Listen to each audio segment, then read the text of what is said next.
untuk podcast Bola Total masih dengan teman-teman dari Inter Club Indonesia, ada Zaki dan Arden di sini. Sekarang kita mau ngomongin soal Inter Milan, soal klubnya.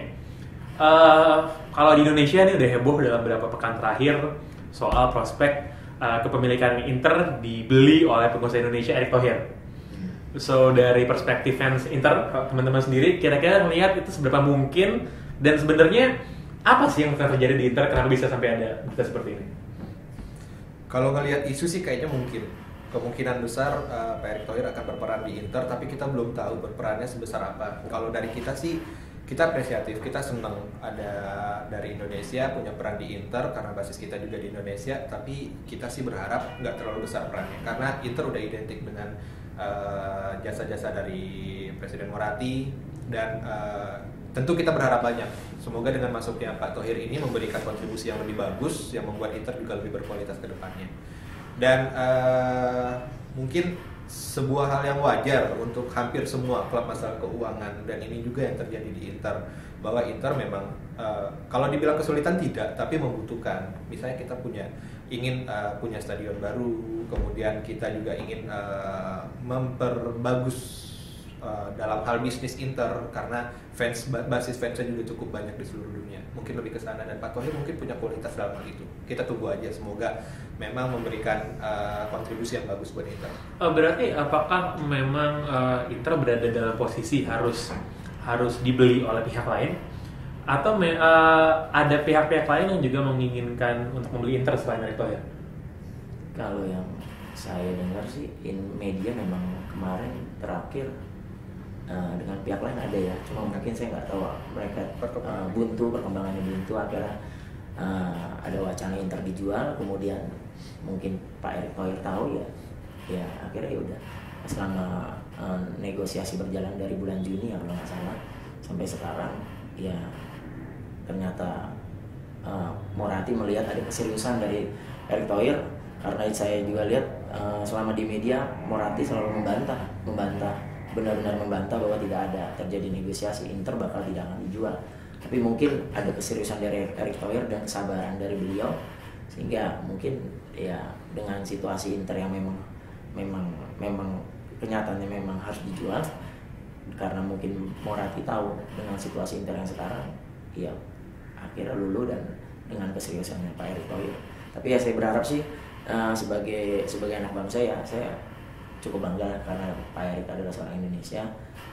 Tinggal jiwa saya sebagai Interisti tinggal melihat, mudah-mudahan Pak Erick Thohir tidak sebatas bisnis saja, tapi bisa mencintai Inter, karena Inter itu buat seorang Interisti adalah cinta, sejarah dan tradisi. Jadi nggak hanya sebatas bisnis, gitu aja deh mungkin.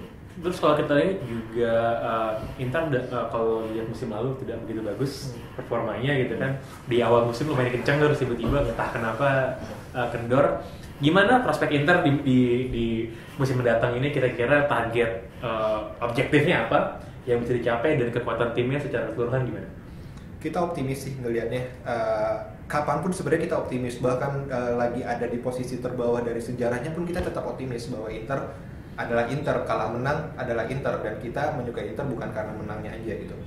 Kalau ngelihat musim depan dengan skuad yang sekarang, kalau orang bilang mungkin possible-nya masuk ke Liga Eropa atau Liga Champions, tapi kalau ngelihat sosok pelatihnya kita masih yakin aja kok Scudetto. Tapi kalau saya pribadi sebenarnya nggak berharap banyak. Saya pribadi lebih pengen potensi-potensi mudanya terus berkembang. Seenggaknya nanam investasi di potensi mudanya agar 2 tahun atau 3 tahun ke depan kita punya generasi emas gitu, dengan memanfaatkan yang udah ada sekarang. Lepas dari itu, kapanpun kita selalu optimis dengan Inter. Yang menjadi kekurangan dari Inter itu selama ini, maksudnya dalam 1-2 tahun terakhir, itu apa sih yang membuat gagal untuk bisa tampil dalam performa puncak? Nggak konsisten mungkin ya. Jadi mungkin sejak kita kehilangan Jose Mourinho kali ya, setelah kita lagi besar di treble, kemudian tiba-tiba diganti begitu saja dengan format yang sudah ada, kemudian kepelatihan berapa kali, 2 kali ya, Benitez, Strama ya, sama Gasperini ya. Iya, Gasperini ya, jadinya ya itu tadi kata Mas Aki bilang kita kurang konsisten, kemudian juga mungkin formasi dari pelatih transisinya begitu cepat, kemarin kan kita sempat di back 3 ya, si abis dari Jose Mourinho, Gasperini. Akhirnya ya mungkin transisi terlalu cepat, kemudian kita berantakan, kemudian terakhir diganti sama Strama memang adalah ini ya punya bakat, tetapi dia juga masih muda, minim pengalaman. Jadi kemarin ya kita terus belajar, tapi memang karena tidak adanya konsistensi dari pemain juga, akhirnya drop di peringkat 9 ya, seperti itu. Yang kita butuh dari sosok Mourinho itu cara dari Mourinho buat motivasi pemainnya. Mungkin kalau kita perhatiin sewaktu dilatih sama Mourinho itu babak kedua pasti meningkat. Nggak tahu deh dia ngomong apa waktu di ruang ganti. Kata magic apa yang dikeluarkan yang pasti biasanya kalaupun ketinggalan ini kita bisa balikin lagi. Babak kedua biasanya performanya selalu meningkat. Nah yang kita butuh tuh motivasi dari pelatih. Gimana caranya naikin semangat dari pemain.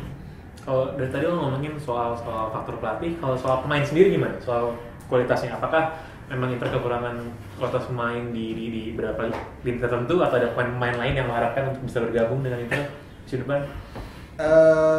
Kalau musim ini ngelihat kita pastinya pelatih punya pertimbangan tertentu. Kita paling bisa menilai aja, dan kalau kita bisa menilai dari musim kemarin ini di depan kita benar-benar sial mungkin ya, maksudnya kalau yang di depan Milito cedera, Palacio cedera, semua cedera sampai cuma ada Barroci doang di depan gitu. Ini benar-benar sialnya kita, dan buat yang saat ini ngelihat ada Icardi, ada Belfodil, ada yang lainnya, ini kita ngerasa bahwa oke, kita percaya dengan pemain muda is okay, tapi dengan kualitas mereka kita yakin walaupun dengan pemain muda kita punya tenaga yang lebih kencang lagi sebenarnya, dan kita yakin dengan Mazzarri dia bisa meramu yang lebih bagus. Ada pemain yang menginginkan nggak untuk masuk Inter? Pemain yang biasa aja siapa gitu yang pengen banget lihat dia pakai baju Inter? Kalau saya sih ya mau reuni lagi nih Mazzarri ketemu sama Lavezzi. Ya, terus saya juga cita-citanya sih Inter kan kalau seandainya Pak Thohir masuk nih lebih Indonesia, kalau nggak ada salahnya kalau nanti datang si Nenggolan. Jadi merasa banget Internya itu benar-benar Indonesia sekali. Kurang lebih lah kalau itu gua itu. Kalau siapa pemain yang melihat? Kemarin sih pengennya Higuain ya, tapi ternyata dia udah ke sana ya udah belum kepikiran lagi sih karena selalu merasa puas dengan pemain yang ada. Terakhir, gue nggak mau nanya apakah Inter akan jadi Scudetto tahun depan apa enggak, gue nanya gak usah ditanya karena kita yakin. Gue nanya kira-kira yang bakal lebih tinggi posisinya di klasemen akhir musim depan itu Inter atau AC Milan?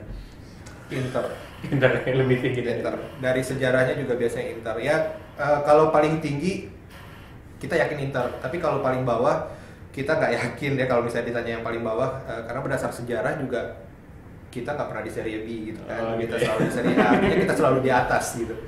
Nggak pernah di sini? Alhamdulillah, nggak akan pernah. Oke, betul lagi itu tadi obrolan kita bersama Zaki dan Arden dari Interclub Indonesia. Bisa di follow di mana akun Twitternya? Kalau Interclub Indonesia bisa follow di @interclubindo. Di profil kita juga ada keterangan kalau misalnya mau registrasi, ada di interclubindo.com/registrasi. Kita juga punya forum buat kita diskusi sama member-member atau interista lainnya di forum.interclubindo.com. Oke. That's it, podcast Bola Total untuk edisi kali ini. Jangan lupa klik bolatotal.com dan follow di Twitter @bolatotal dan Instagram Bola Total.